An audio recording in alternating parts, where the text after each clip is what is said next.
சேதுபதி மன்னர்களால் நமக்கு விட்டுட்டு போன ஒரு அரிய பொக்கிஷத்தை தான் இன்றைக்கி பார்க்க வந்திருக்கோம். புதுக்கோட்டை மாவட்டத்தில் இருக்கிற திருமயம் கோட்டைக்கு. இந்த ஃபோர்ட்டில் தான் நான் பீரங்கியே பார்த்தேன். 2 பீரங்கி இந்த ஃபோர்ட்டில் வச்சுருக்காங்க. கீழே ஒன்று, மேலே ஒன்று. இந்த கோட்டை வெளியேருந்து பார்க்குறதுக்கு பயங்கர பிரம்மாண்டமாக தெரியும். ஏறுறது கஷ்டமோன்னு தோணும். ஆனால் வயசானவங்களாக இருந்தாலும் அது ஈஸியாக ஏறி போயிடலாம்.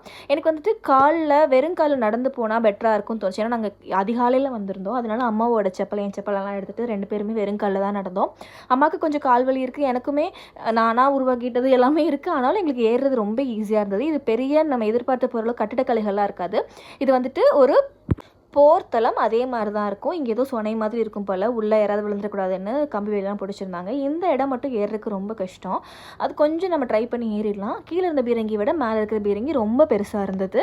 அங்கேருந்து பார்த்தா ஒட்டுமொத்த ஊரவே தெரியும். 5 கிலோமீட்டர் வரைக்கும் தெரியும். கோட்டையிலேருந்து கீழே இறங்கி வரும்போது பார்த்திங்கன்னா இடது பக்கம் ஒரு வழி மாதிரி போகும். எனக்கு என்னமோ அது வந்துட்டு ராணிகள் குளிக்கிறதுக்காக மறைவாக வைக்கப்பட்ட இடமோ அப்படின்னு தோணுது.